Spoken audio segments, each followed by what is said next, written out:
Hello everyone, welcome back to Girls Frontline 2 video. Today we got some new codes for you, so let's go and check it out. And also don't worry, both of these codes are actually gonna work to both servers, which is Dark Winter and How Play. So if you're able to redeem the code, comment down below, and also all of these codes will give you collapse pieces. So this one has 100 collapse pieces and 2 access keys, and this one has 50 collapse pieces and certain XP materials. So whether you're going to pull for Vector or Mekti, it will help you a lot. Now let's go back to the main video.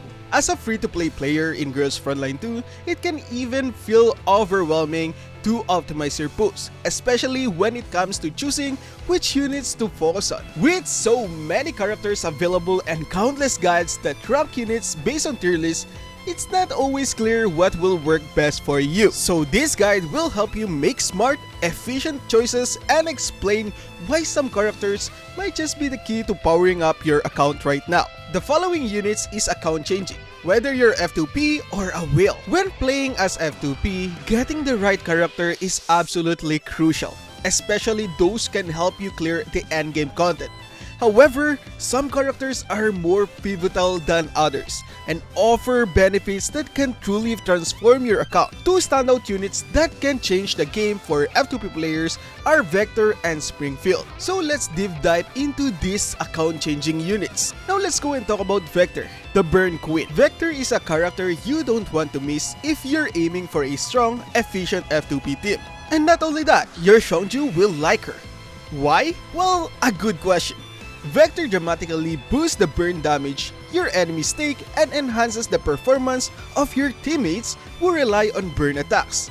Her skills create burn zones all over the field, and enemies standing on those zones take extra damage, while also being more susceptible to further burn attacks. But here's the kicker. Vector is a completely immune to burn damage herself. This makes her an ideal support character for a burn team, as you don't need to worry about her getting taken out by the very mechanic she designed to amplify.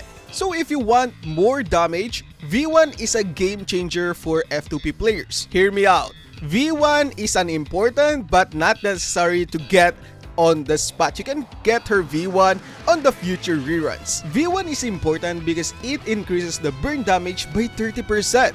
This can make a huge difference in battles, especially against enemies that are weak to burn. And also, it expands the area of her AoE attack, and her AoE burn attack can cover more of the battlefield, increasing her ability to amplify the pressure and damage to the enemies. And also, it makes the support attack that deal burn damage attack again. If you have teammates who rely on burn damage, Vector V1 makes their attack even more powerful by giving them an additional strike. So when paired with other burn specialists like Shonju, Sharkri, and Ksenia, Vector can completely dominate the battlefield. However, a small downside to consider is that Ksenia is a healer who works better as a buffer.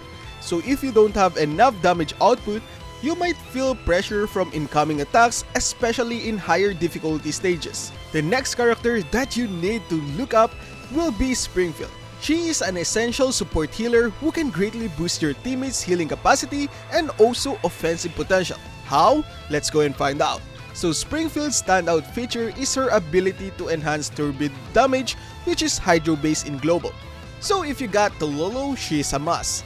Thanks to her unique skill, which is Overflowing Care, which applies a powerful buff to all allies when activated. This buff increases hydro damage output, and if she overheals her teammate, it boosts their damage even more. On top of this, Springfield has the ability to summon a Hawk to debuff the enemies and even counter attacks while the Hawk is on the field. As if that weren't enough, she gets an extra turn whenever her resource gauge, which is Convectance Index, is maxed. This means that this gives her an increased utility and allows you to use her abilities more frequently, which is crucial in high-stake battles like boss fights. And as usual, V1 is a game changer for Springfield too. Her V1 doubles the power of Overflowing Care, which means the buff increases hydro damage by 70% instead of 35% for V0, which is a significant boost in damage output of Tololo. So next up will be increasing her healing. Yes, her V1 will increase her healing. This is the key when considering that Springfield's healing directly impacts her ability to overheal and grants even more stronger buffs to stronger hydro damage dealers. Next up will be the first character to boost ally Confectance Index. Springfield V1 boosts Confectance Index, which is crucial for characters like Tololo who deal significant damage or hydro damage, and her synergy with Tololo is unmatched in increasing damage output for hydro-based attacks. Now let's go and conclude this. If you pair Springfield with Sabrina, you're going to see a major boost in your team's effectiveness. Sabrina helps apply hydro weakness to enemies, while her AoE turbid damage stacks even faster with Tololo.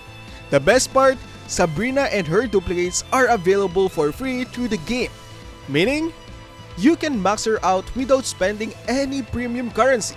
Except of course if you lose to 50-50 to Sabrina.